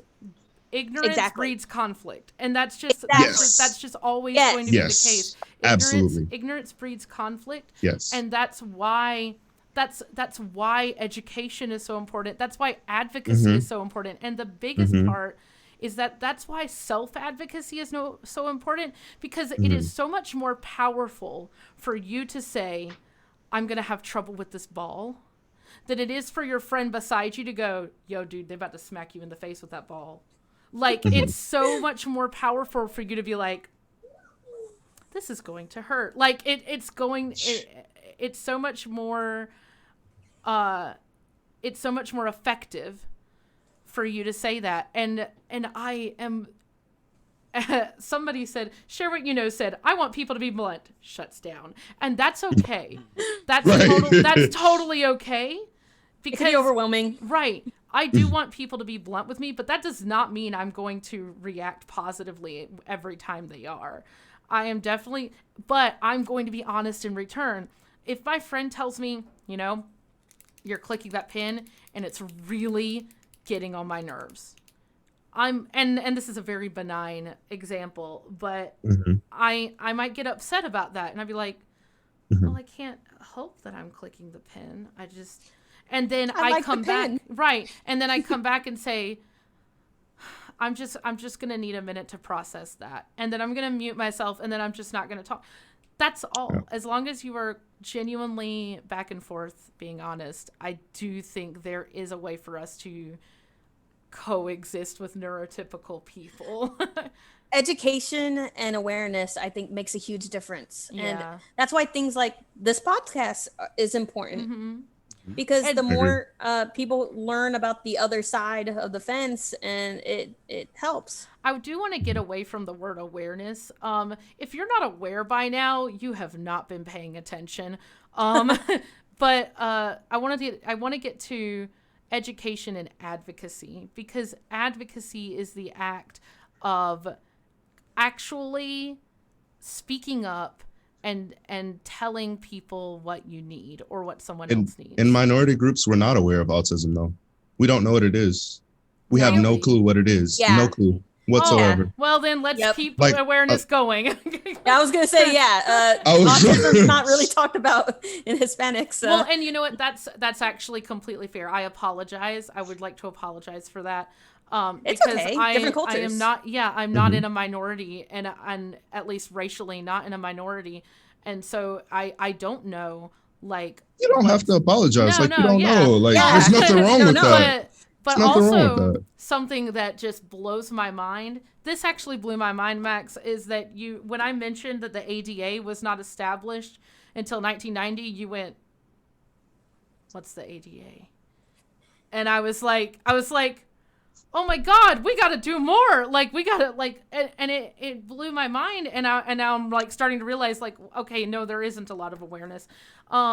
The Americans with Disabilities Act is specifically a federal law that is supposed to make it impossible to discriminate against people with disabilities. It is supposed to. It doesn't always work, but that's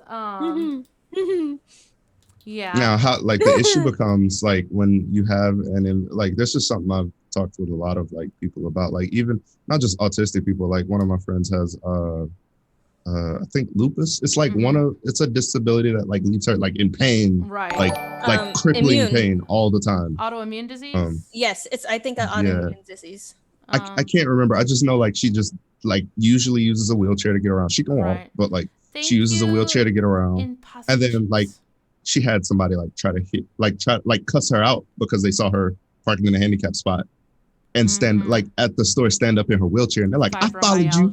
Yes, Yeah, yes, that's that. it. Yes. Thank you, share what you know. You are sharing what you know. And thank you, Public Citizen, for following.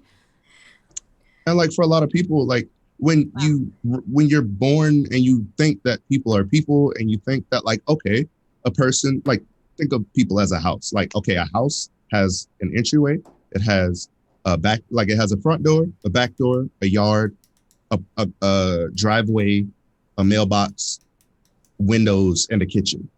And then you go in somebody's house and they have a house that has no driveway, no kitchen, and no bathrooms. You're like, this is not a house. Like, this can't be a house. Like, you have to be lying. Like, this has to be like fake. Like, this is just like, you don't live here. You can't live here. Like, this is impossible because like, this isn't a house as I understand houses. And like, without like it doesn't fit their little box of what it's supposed to be. It's not even just their little box. Cause like, I know I've done it too. Like where like, I thought that everyone thinks like me and they do too. So they think that like, when you can't do something, you genuinely are just not trying. They genuinely believe that because for them, they can like do those things. And there's no proof that you can provide except invisible disabilities examples. Are definitely the hardest like to live with. Like I got they're the hardest to explain and get empathy from other people. That's valid. Sorry, words are hard. No, I it's like I don't know if I would say I haven't. I feel like Canada's pretty difficult. What I meant was they are the. No, we know. Yeah, okay, you know what? You're good. You're good. I'll just leave you two, and it's fine. No, you're good. Actually, share what you know. If you want to meet, I'm sorry. I just realized you said neurotypicals and not neurodivergents. That's funny that you should mention that because you're not wrong. Most adults in our generation are neurodivergent. We've got trauma coming out of our ears. We've got developmental disabilities. We have so much anxiety and every right to be anxious. It's like that meme when he's like, you gave it anxiety. Yeah. But I'm just replying to comment. Yeah.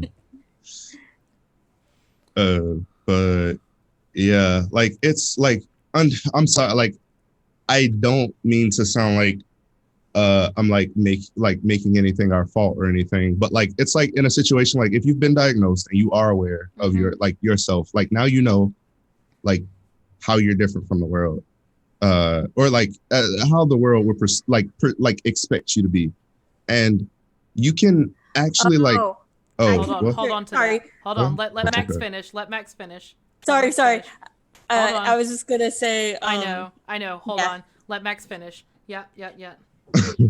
um, I don't remember what I was talking about. Oh I'm no, so me neither. It's okay. Wait, chat. Tell us what No. Max was talking about. No, we're gonna sit here and we're gonna wait. Wait a second, Max. You were talking about how you weren't trying to blame us. Oh yes, yeah. The responsibility we have as people with a Yes, diagnosis. because we know our diagnosis. Yeah. Yeah, it's less like it's, and my wife gets annoyed when I say this too, because she's like, I don't feel like doing all that work. That's not my Right. problem. That's their problem. Right. Like, but they make it your problem, Mhm. and so you can say that, but like at the same time, It your is. choices are play the game or suffer, and it sucks. But you're here, Yeah. and like, Real quick. like, yeah, go Yeah, ahead. no. You're fine. You're right. I was just gonna say self-advocacy is our responsibility. No one else can advocate for you better than you can. No one else knows what you need better than you do. So I do believe that we have a responsibility as people with a diagnosis to advocate for our diagnosis, especially since physically there are people with our diagnosis who do not have a voice, who physically cannot talk. And Yes. if we do not speak up for ourselves, there is not going to be a single person that speaks up for them. And yeah, I mean, I'm gonna leave the puzzle piece thing alone because we're kind of like so many We're a bit people. sensitive. Well, so many people try to make that puzzle piece work for them that and use so many different metaphors for Yeah. it that it just doesn't really work, and it also is representative of a It's corporation that we do not support. Yeah. The way I try to think about humanity is as like a single organism who is trying to accomplish a goal, which is like to survive, right?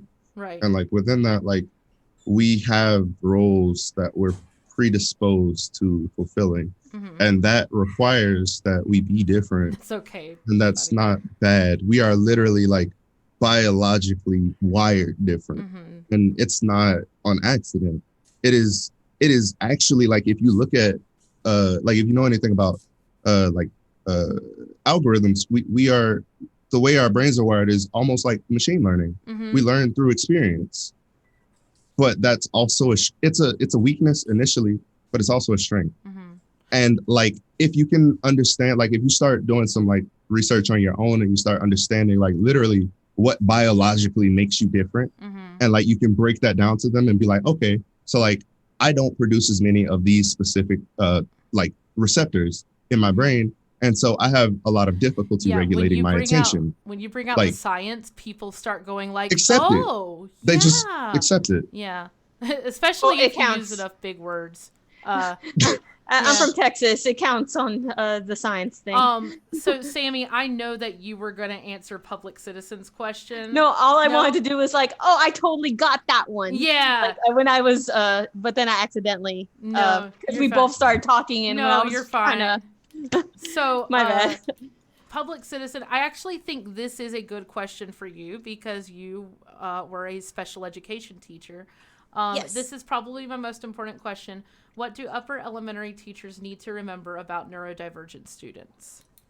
So what's important to know about teachers in general is that they push that each student is an individual and that you need to be unique to each student. However, reality is a lot more different than that because of a standardized testing. Because of standardized testing, teachers are forced to almost shove information at students, and it becomes very like a formula. Just they're in such a rush to get students to absorb this information, they lose the individuality to reaching each student's needs. However, neurodivergent students can't adapt as well. Like whether it's ADHD, autism, it doesn't matter, because at the end of the day, they need a specialized methods, specialized tools to help them accomplish their goals. So what's important for teachers to every upper elementary teacher is to realize, even if it makes their life harder, at the end of the day, the point, the student is the reason they're there, and you do what you need to help that student reach their goals. Now, whether it's giving them extra time, giving them those specialized tools or specialized methods, that's up to the specialists to decide, and to work with the student. And it's up to the teacher to not take that away from the student. And because the student is still too young to self-advocate 100%, and parents aren't there all the time Or so aware. or aware, because they only have these meetings every couple of months with the teachers, so they don't know the day-to-day. Is the teacher actually giving them extra notes? Is the teacher actually helping them with their paperwork, or are they actually giving them slightly less questions than everybody else? Parents don't know. Right. And it's very important that teachers don't cut corners, and also that schools and this is kind of on the government to give teachers the necessary resources. And unfortunately, our school system needs a lot more tutors and a lot more resource centers. But that's like that is a whole other rabbit hole. Yeah, and that's another rabbit hole. I would love to have you back, specifically like when we start talking about stuff like that, because I do intend for us to touch on like specifically public schools and their approach to neurodivergent students, because it's not doing too hot. Some of them are. Just Like, what I meant is, as a whole. As a whole, the system definitely needs work. Have you seen Corridor of Shame? Like, what? What's that? It's a documentary about schools in the Low Country of South Carolina. It's pretty rough, and I mean it's also very old. It's also very old, but not that old. Yeah. Some teachers need tutors. I think they meant that in the Florentine way. That was my mother. No, I 100% think yes. I think teachers need so much paperwork done. They have so many of these background jobs that they need support in like just tutor day-to-day That's why so many teachers need therapy, in my opinion. My sister, my mom. They're I think overwhelmed. my mom was trying to make a joke too. My mom was a teacher for 30 years. Not mom. Maybe dad. My dad. Oh, good Lord. I don't know who's there. But I think the joke was that he spelled tutors incorrectly, and he was trying to be funny. But yes, my mom was a teacher for 30 years. And if I could have my dream job, it would be a personalized tutor for a teacher. Because I struggle with the whole coworkers day-to-day things. But if it comes to teaching kids how to do stuff, but unfortunately, it was considered a huge privilege for a department to have a tutor. It's considered like getting the Holy Grail for your department, which is sad because I think it should be a lot more commonplace. Yeah. Whew, mercy. Well, I think we're kind of coming to the end of our stuff, unless anybody has more questions. We technically have like 15 more minutes, but I can see that the autistic people might be running out of things to talk about. Well, I got plenty of things to talk about. I was like, here all night. But yeah, that's valid. That's completely valid. And Max is like, dude, I got you. I got this. Yeah. But I would like to know if anybody else has any other questions about masking, unmasking. Why do I? Oh, share what you know. Let us share what we know. Oh. Okay. The question, Hold on, everybody. Hold on to your seats. I just definitely want to turn. That's all. I did used to correct my second grade teacher's spelling. She did not always appreciate it, but she also did not spell things correctly. Anyway, the question was, why do autistic people freak out when the word cure is mentioned? And that is because autism cannot be cured. Hold on, Max. I know you're about to come in and hold on. I'm sorry. Just flip it. Flip it? I'm like, just flip the question. What if I told you I want to cure neurotypicals? Right. How would you feel? Exactly. Like, how do you... So no developmental disability. Developmental disabilities happen when you are born. The only way to cure that is through eugenics, which has to do with breeding out specific traits. And that's unethical, to say the least. Also, you can't do it. You Right. actually are. It's You can't actually do impossible. Yeah. So, like in the U.S., like political families have been breeding specific traits for a very long time. Mm-hmm. Like, and it's actually not that like It they doesn't work like breed that. it into their families in such a way that they get the positives without the negatives. If that makes sense. Like I the did not the know that, but I strengths think that's without the sensitivities. I think that's a conspiracy theory, but It's not a conspiracy theory.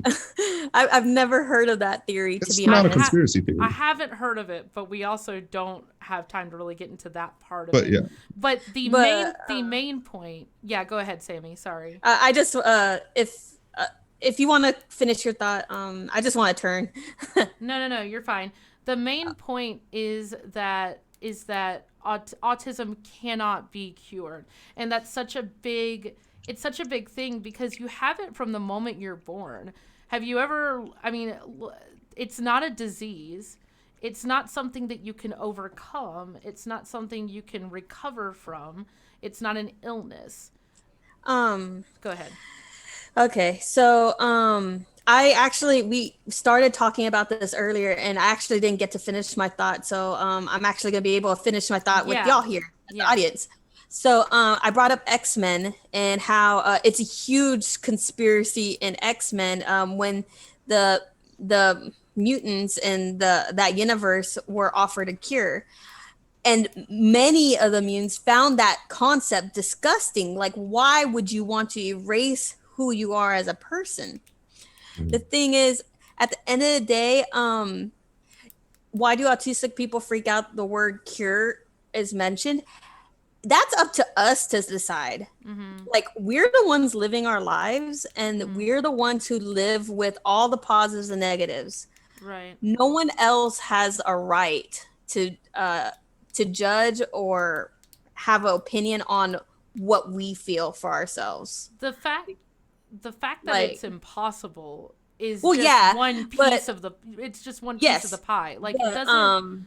Yeah, go ahead. Sorry. The only reason I brought that up is because it's not like people on the spectrum who wish there was a cure don't exist. Mm-hmm. There are people who have trouble with themselves, mm-hmm. or it's hard. Mm-hmm. It's hard for them.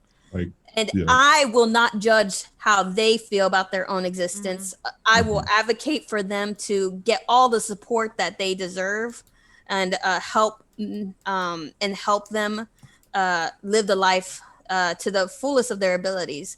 But it's very subjective to the individual, and no one has a right to have these people feel about how they feel about their life. And that's asking somebody to not be upset at why were you born. Right. Because like they said, it's part of a development. Like we were born, it can't change. It's like it's like saying cure my light skin because the rest of my family is actually dark, but I came out light. It was just a genetic lottery that I came out light because Hispanics were Spaniards and Indians mixed. Mm-hmm. So to be like, oh, don't you want to get cured and match your family? No. Right. That's crazy. What are you talking about? Like sorry. I Oh just want yeah, to let you finish. just that. Like it's also that, like, along with the fact that it's a spectrum, right? So everyone who has autism, in the same way as in X-Men, some people who have powers that like can literally kill them and are dangerous, like the one that kills people when she touches them.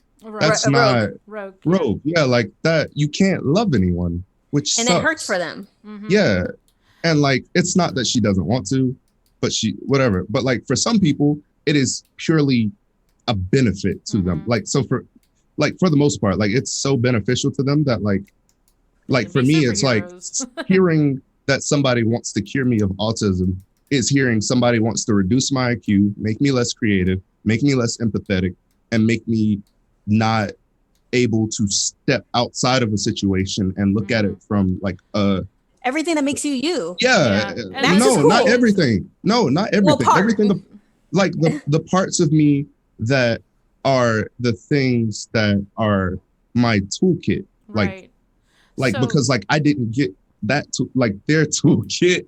Right. So like, but they also will use you. They will use you. So like they'll like say like this is inconvenient, but also like you solve my problems really well. Come solve my problems real quick. Now get out. Like right. It's that playground, I'll do your homework mentality that you kind of talked about earlier that never really goes away. There are always people willing to use you for your strengths and then belittle you for your weaknesses. That's always going to be the thing that my dad's spitting facts about the X-Men because we are Marvel nerds in this family.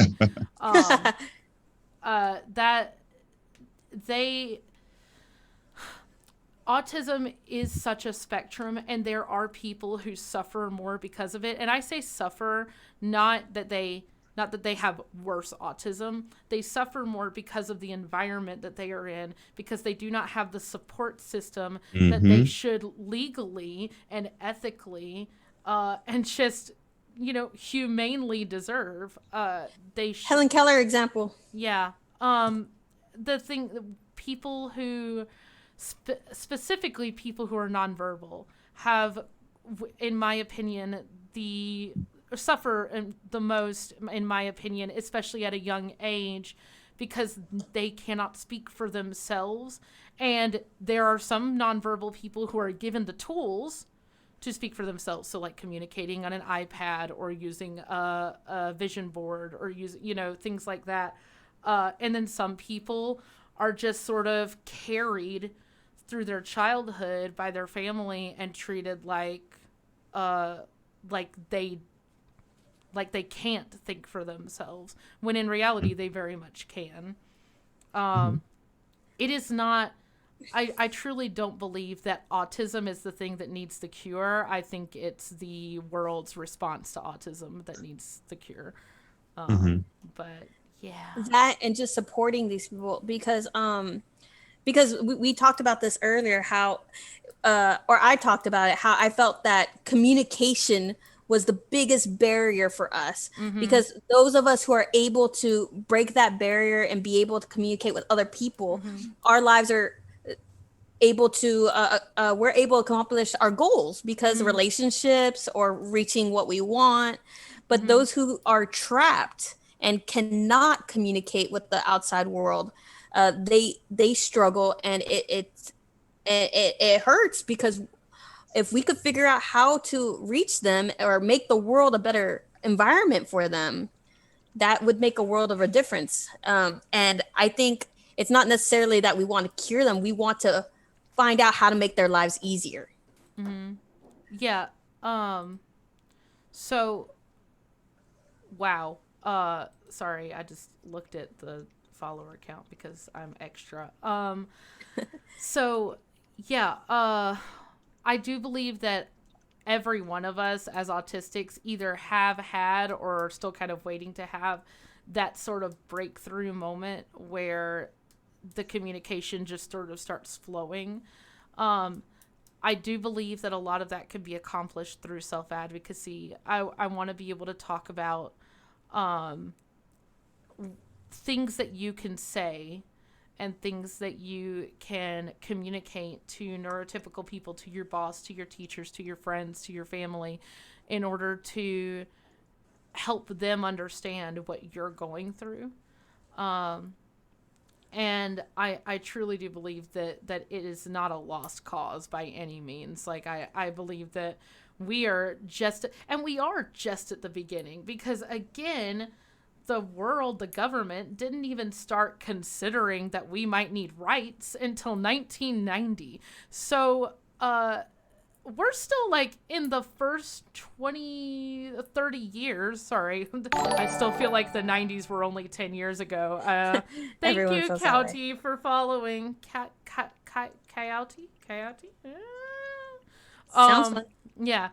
But yeah, we're not even in a century or even a half a century of rights for people with mental and developmental disabilities. Or just disabilities in general. So that's definitely not something that I don't think we're even close to really getting to that breakthrough point as a group of people. But we will get there. I do believe that. And I just I want to see it happen in my lifetime. I think that'd be really cool. That'd be super great. You know, I might be like 80 and be like, I remember when I was a little kid. Yeah. And one day I'll tell my grandkids, like, hey, I was on the internet.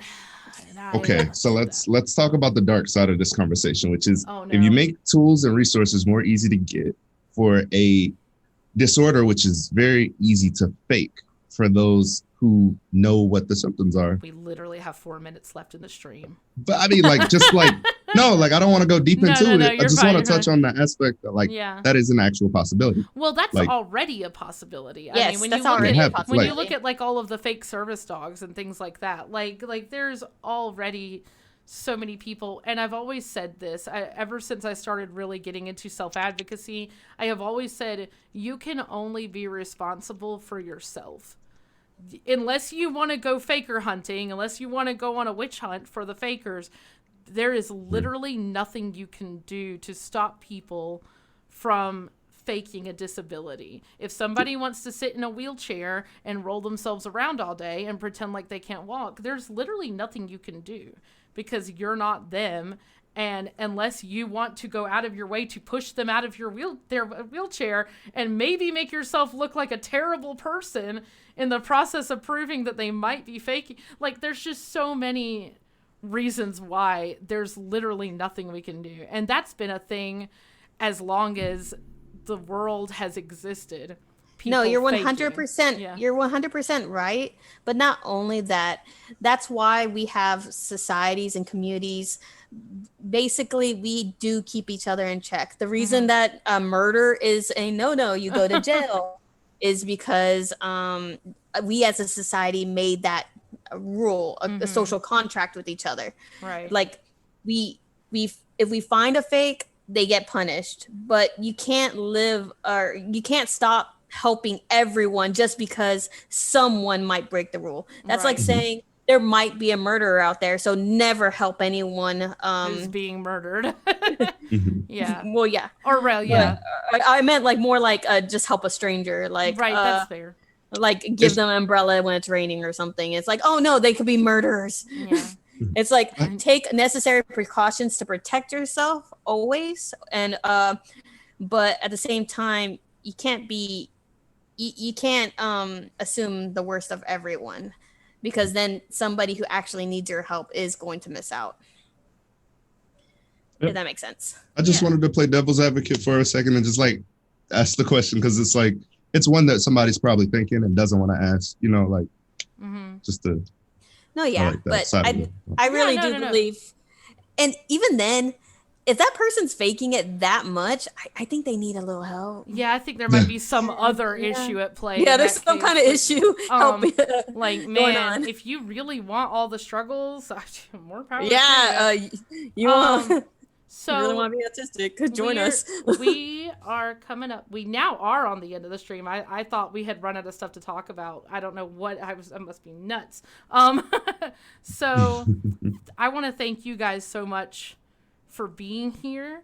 You are amazing people. And at no point I want to, because I love you guys and because I recognize that we as autistics are very like self-conscious. At no point during this stream did you ever do anything wrong. Cool beans? Like, Yay. yeah, you both did a fantastic job. I think you were amazing. I cannot wait to have you both back at other points in this stream. I did want to give you guys a chance, if you have any sort of social media that you want to promote, to go ahead and do that now, and we'll let Sammy go, because, man, we talked over her a bunch. So sorry, Sammy. No, it's fine. And to be honest, I don't have any social media, but okay. One day I hope to be able to share some, I guess, autism resources. Mm-hmm. Because that is one of my special interests. I like creating things, and I like helping people, and I know myself best, so I can help others who also struggle with those same things. We're definitely gonna get the ball rolling with that for you. And then Max, what you got? I just put it in chat. So like, if you want, I have a Twitch. I have not streamed recently. I've been thinking about starting back streaming. Like I have been like, I was really excited when you said the podcast thing. I have been thinking about like podcasts about like just life in general. Yeah. Like, because there's like a lot of stuff that like doesn't, like, not even just like necessarily like autism specific stuff, but just generally interviewing, like from the perspective of the interviewee, and not somebody that's like super far. Well, there's a lot of stuff that I think could be talked about, and I thought about it a lot, and I really appreciate this opportunity to just talk. Absolutely. I love doing stuff like this. Max, retype something. You gave stars. Yeah, it doesn't let you put your I'm so sorry. That's my bad, because it censored your social media. So I got you. Yeah. It's just gonna keep doing it. I think I can do it though. What's your thing? Let me just send it. If you type it out, you can send it on Zoom. I'm typing it in the chat. I will make sure to put it in my. I'll put it in my about for like. I'll put it at the bottom of my stream. We will definitely and please tell me to, like, you can just say it out loud and people can write it down. Dot instead of dot. Oh. Nice trick, right? Yeah, nice. Thank you for being here, Vite. Yeah. Did it do it again? It says. It kind of did it. To Betsy. Yeah. Okay. Did you send it to me in Discord? Here. Oh, he sent it to you on Zoom. Oh, you did. Okay, hold on. We can. I can't move the Zoom chat. I can't get to the Zoom chat right now. We'll figure it out. We will figure out Max's... The first one's Twitter and the second one is Twitch. Yes. Your MaxNumbers. Is your the first one is Twitter. So yeah. Twitter is MAXX_numbers, and then Twitch is just MaxNumbers. You could have said that. It would have been fine. Yeah. And then I am hopefully Ginger across most social media. I do have a new Twitter called Unmasking Autism, and thank you, Vite. That's awesome. Oh, thank you, Vite. He's got it down. I cannot make that work. And then I am hopefully Ginger on TikTok, because I do the TikTok, and then of course I am Unmasking Autism on Twitch. Yeah, so that's our social media, kind of. He always comes in clutch. Vite seems like a really awesome person. I also want to thank you guys. So just real quick, we've jumped up to 79 followers. Listen, any of you guys want to follow? Round it out, make it 80. Okay. So we've reached like way more followers. Super awesome. We are going to continue doing this. This weekend is game days. I'm going to be, oh my God, Woodland Harith. Thank you. Now we have 80. My OCD is satisfied. Awesome. So we're going to have gaming weekend. We are playing Fortnite on Friday. We're playing Slime Rancher on Sunday, and we are playing Minecraft on Monday because alliteration is important. So my Twitter thing is lover of allegory, alliteration, and algorithms. So it's just funny that you said that. That's adorable. I love it. Yeah. So please come back for game days, and I will. And also, big thing, I will be putting it in my. I'm gonna. Sorry, words are hard. I'm getting super overwhelmed because of how exciting this is. Like, oh my God. I am going to work on it a little more before I post a link for like the public, but I will have a Discord specifically for this Twitch channel. It is for neurotypicals and neurodivergent people. But I will only be, and this is, I think this is, at least for the beginning of this, I will only be having like neurodivergent people talking about neurodivergent topics, self-advocacy. And we'll see what happens with like the future. So yeah. Once again, we're gonna say goodbye to you guys, and thank you so much for everybody who showed up. Thank you. Yeah, this is Unmasking Autism, and together we will learn what it means to be autistic, learn what it means to be neurodivergent, and learn what it means to unmask. Don't forget to love each other, everybody. And you guys have a great night. Bye. Bye.